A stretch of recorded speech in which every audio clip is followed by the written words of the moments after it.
Isang magandang umaga, tanghali, gabi sa inyong lahat. Ako si Andre Di Benedicto, narito upang tulungan kayo kung paano gumawa ng morph transition sa PowerPoint presentation. Ang una nating dapat gawin ay ang magbukas ng PowerPoint at pumili ng hugis na ayon sa ating gusto. Pagkatapos, i-duplicate ito upang maging dalawa sa pamamagitan ng pagpindot ng CTRL at ng letrang D. Pindutin ang napiling hugis at tignan kung may pagbabagong nangyari. Pagkatapos, para naman gumanda ang ating presentasyon, pumili tayo ng bagong hugis para tignan kung magbabago ito. Pindutin ang napiling hugis at piliin ang transition na morph. Tignan natin ang pagbabago.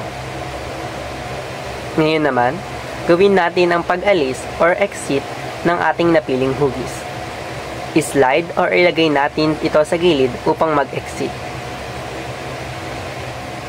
Ngayon naman, gawin nating mas interesting at maganda ang PowerPoint na ating gagawin. Gagamitin natin na ang Quiapo Church at ng history nito. Una, maghanap tayo ng mga picture ng Quiapo Church at siguraduhin wala itong background. Gawin nating maganda ang ating presentation sa pamamagitan ng pagsunod sa mga steps na aking gagawin. Pagkatapos, ulitin natin ang ginawa natin kanina. I-duplicate natin ang template at i-move natin ang image papunta sa gilid. Ngayon naman, maglagay tayo ng description tungkol sa kasaysayan ng Quiapo Church.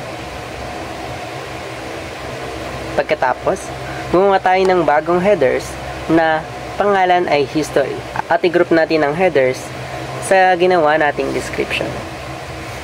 Para mas maganda ang transition o daloy ng ating mga text, sundin ang aking mga gagawin. At ang susunod nating gagawin ay ang pag-exit ng mga text na ginawa natin. Huwag natin kakalimutan lalagyan ito ng morph para magkaroon ng transition. At para naman sa bagong slide, i-duplicate lang natin ang previous template. At para naman sa transition, nililipat natin ang image mula sa left to right. At sa bagong slide, magdadagdag lang tayo ng bagong image para sa bagong information.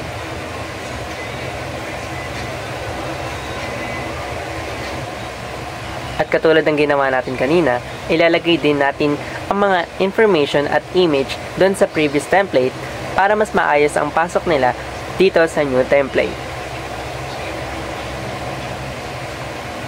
At para gumawa ng panibagong slide or template, tanggalin na natin ang mga hindi natin kailangan na images or information.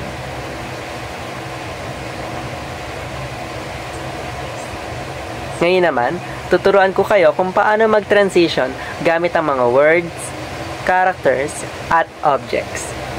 Para magawa yan, gumawa muna tayo ng word. At sa ginawa nating word, lalagyan natin ito ng morph transition. Pagkatapos natin lagyan ng morph transition, pipiliin natin ang effect option at depende kung ano ang gusto nating i-transition. Piliin natin ang letters or characters.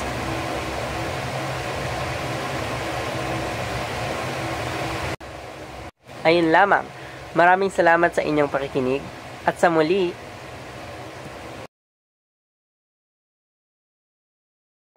Maraming salamat sa inyong pakikinig at sa muli